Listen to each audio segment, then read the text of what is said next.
andray ny afatra avetrany tsika mbola ingesaka ihany tsika ny hoe feno ny fanahy masina Efesiana toko fadimy andiny fahavarony folo. Tiako tena tsaka anao satria raha ny zaka ty afatsy ty tany maraina dia voakasika ny fo. Na za mizaka mihitsy aho voakasika.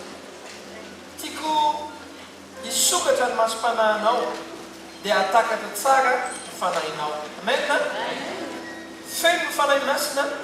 Efesiana toko fadimy andiny fahavarony folo, Luka toko faefatra andiny voalohany, Asan'ny Apôstôly toko faharoa andiny faefatra.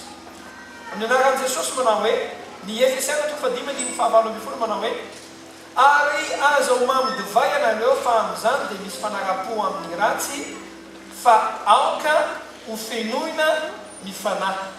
Fa aoka ho fenoina ny fanahy. Teny kely kaikanao aoka ho fenoina ny fanahy.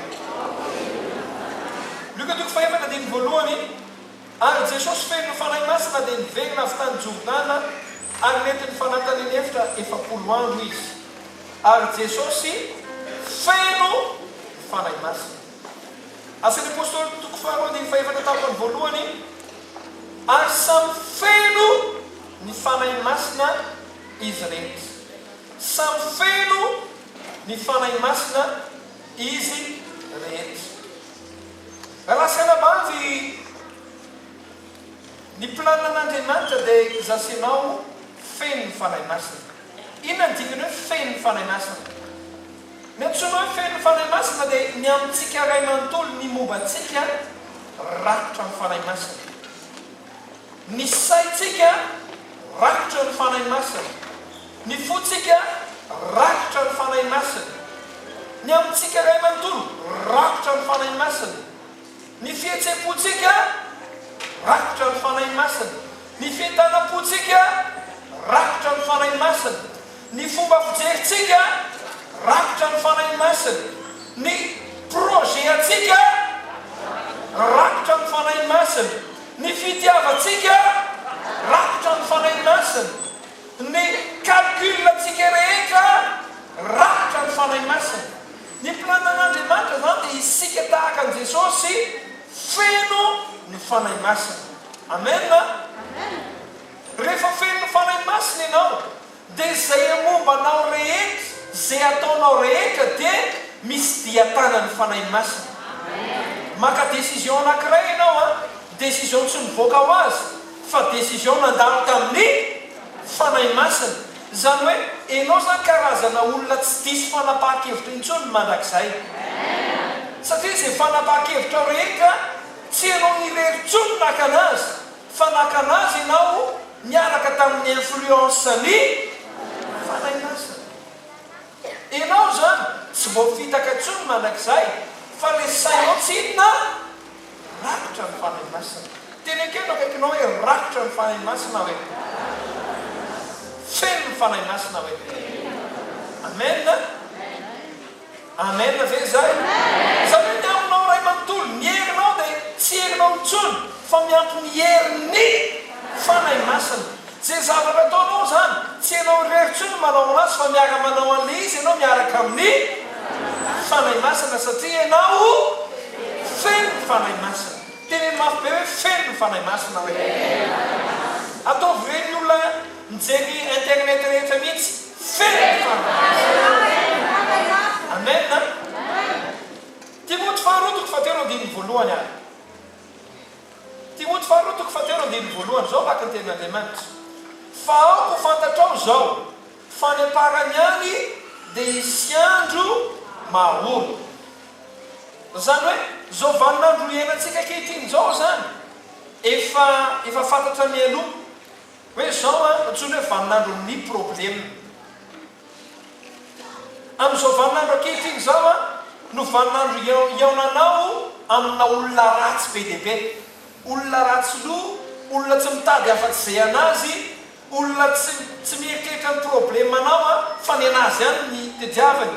Satria nahoana? Satria efa voafaritra mialoha fa zao andro farany zao dia andro maholo. Azakaka zany ianao raha feno fahoriana eran'ny lalana. Misy olona mametsena raha ohatra ka be dia be hoe mivavaka dia fa maninona raha misy hoe Andriamanitra ka be dia be mivavaka maninona arakaraky ny tombony isan'ny fiangonana no vao mainka tombon'ny problema tsotra be ny antony satria efa voavarotra fa zao andro ao dia andro mahaholo baiboly milaza amin'ny andro farany ozy izy a dia isy andro mahaholo dia inona ny ataon'Andriamanitra ratsorana arakaraka mahakaiky ny farany zany mahamafy an'ilay andro mahaholo amena tenekeno akaikinao arakaraka ny anatonantsika amin'ny farany hoe mahamafimafy kokoa ny andro mahaholo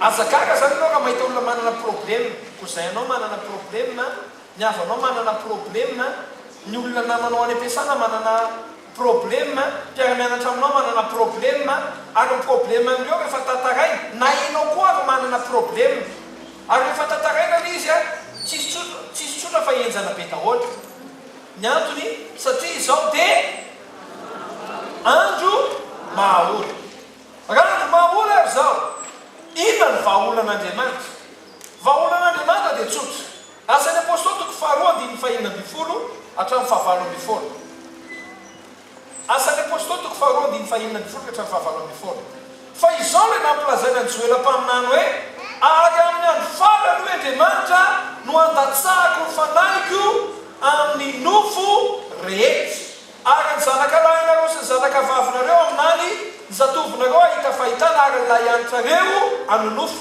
ary ny mpanompoka na lala vady dia andatsahako ny fanaiko amin'izany andro zany ka dia aminany izy hoy isika hoe amin'ny andro farany dia andro mahaholo dia hoy Andriamanitra hoe bon satria amin'ny andro farany dia andro mahaholo dia anao zavatra manokana mba hampiavaka ny olona inona ny zavatra ataony ny zavatra ataon'Andriamanitra amin'ny andro farany dia isy andro mahaholo ary amin'ny andro farany koa nefa no andatsahako ny fanaiko amin'ny olona rehetra zany hoe ratsorana zany dia izao ny réponse-n'Andriamanitra amin'ny andro farany dia ny fanahy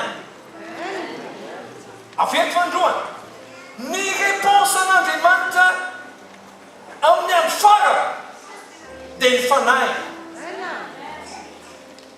satria misy andro mahaholo dia ny anoherako azy ny anapiko ny olona amin'ny andro mahaholo io tsy vola tsy diplôme fa ny anapiko ny olona amin'ny andro mahaholo dia ny fanahiko no ampidiko ao anatiny amena ataovy amena mafy be dia nio tsara raha lasaka nabava efa voafaritra fa andro mahaholo ny andro farany fa izao anefa ao anatin'ny andro mahaholo dia te hanavaka anao Andriamanitra te hanavaka anao ia Andriamanitra tian'Andriamanitra ho hita ao anatin'ny andro mahaholo fa misy izy tian'Andriamanitra ho hita ao anatin'ny andro mahaholo fa Andriamanitra manampy ny olona izy dia inona nataony meno fanahy ny olona ka lasaka nabavy ino tsara tsy ratsy ny andro mahaholo tenekeno akaikinao hoe tsy ratsy ny andro mahaholo hoe ho an'ny olona tsy manana ny fanahin'Andriamanitra dia ratsy ny andro mahaholo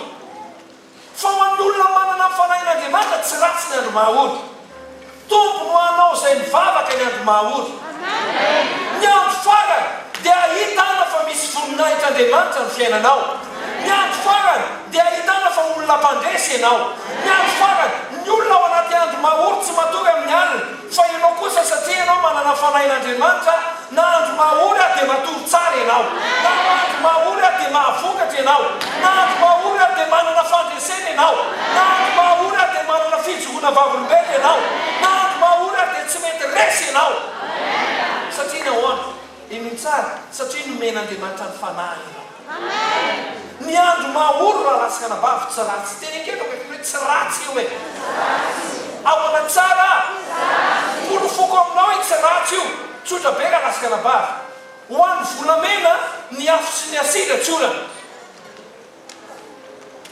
avely fandroany ho anao izay mandalo ady ankehitriny tsy ratsy io izay andalo ady amin'ny hoavy tsy ratsy io tsy andrava anao io tsy apotika anao io ho an'ny volamena raha lasaka nabavy ny afo sy ny asira tsy olana averena hoe niafo sy ny aseratsorana ny volamena hoe ho amin'ny zavatra tsy volamena ho an'ny volamena fosy